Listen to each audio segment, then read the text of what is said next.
Today's technique is going to be all about the fingers. That's why you're only seeing me and the side of my hand.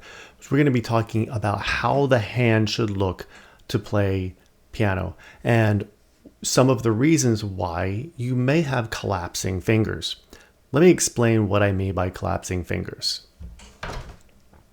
Whenever you are playing piano and you're a beginner, I'm going to put this down just to show you. Oftentimes one of the first things that we do is when we play is we end up playing with this knuckle collapsed, but this isn't the main culprit actually. The main culprit is right here. You'll see this is what I'm going to call this the bridge. We don't want this bridge to be flat. We want this bridge to be curved. So we want the kind of highest part of the whole mechanism, which is your whole arm from your elbow up, to be the highest point to be right here.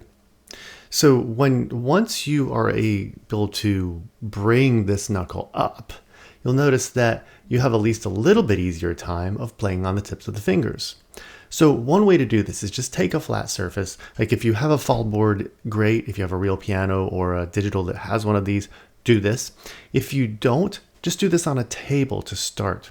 There's a couple exercises you can do to try this. Is start with a flat hand like this. And then now just bring up your fingers, keep them straight. Doesn't really matter. You notice that the knuckle comes up. So this is what we want. We want the knuckle to come up like this. Now this is a terrible hand position for playing the piano.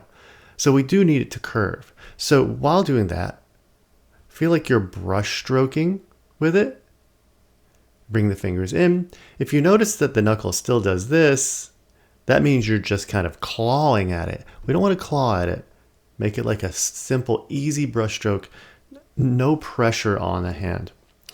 All of these fingers should be curved. Of course, the thumb is going to be playing on the side tip of the thumb. Now this will help. If you're playing on the flat of your thumb like this, see what happens to my whole hand? It just collapses. So playing on the tip. Oh, look, it kind of fixes my bridge here. So another exercise you can do is this still on a flat surface, and you can do this on the piano, and I'll show this on the piano as well, is taking your fingers like this, taking your thumb, since your thumb is not the finger that you're going to need to worry about as much, and doing this, just kind of putting your thumb into a, okay sign right here. And we're going to start with the index finger, or finger 2. Finger 2 and 3 are going to be the strongest and easiest to control. 3 should be about the easiest to control. And then we're just going to do this. Just tap on the surface, on that flat surface. Let me show you with my left hand. You can see it from the side here. What the thumb is doing is helping to control this. Now, if you notice you're doing this, you're pushing too hard. We just need it to be, we need to try to create this circle here and do this. If you notice you're having to put a little bit of effort in to keep the knuckle here, that's okay. That's normal. You're supposed to have to do that. Let's move that to the piano. So what we can do is just take a few notes. You can even just play one note over and over again. I'll show with the left hand because so you can see it from this angle. We'll do the same thing with both hands. I'm just going to play on middle C. So the thumb is helping to keep that curve. One of the other things to do is make sure the wrist is nice and relaxed. You don't want it too low or too high as you're playing, but as you release the note, let the wrist come up. Now, as you release the note, this is another technique. This is for another day. The wrist comes up and out. Mainly for today, just try to get that finger curved. Now try it with the third finger. Try it with me. While doing this, try to keep all your other fingers relaxed. We don't want to do this or like this. Try to keep all these other fingers relaxed.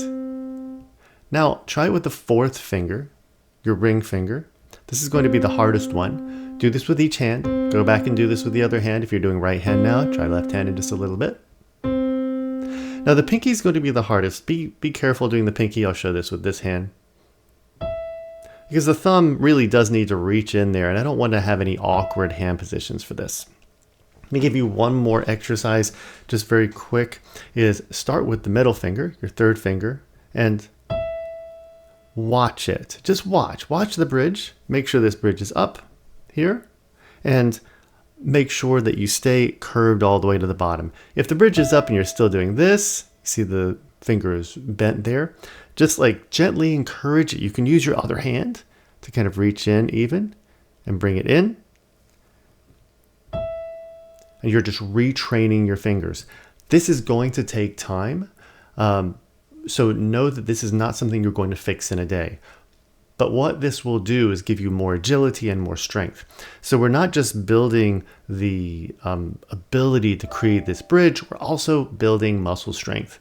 I'm just going to be honest that one part of the fixing of collapsed fingers is creating more agility, creating more control over your fingers, which is more muscle control. This will allow you to be able to play more quickly, with more agility, and with more endurance.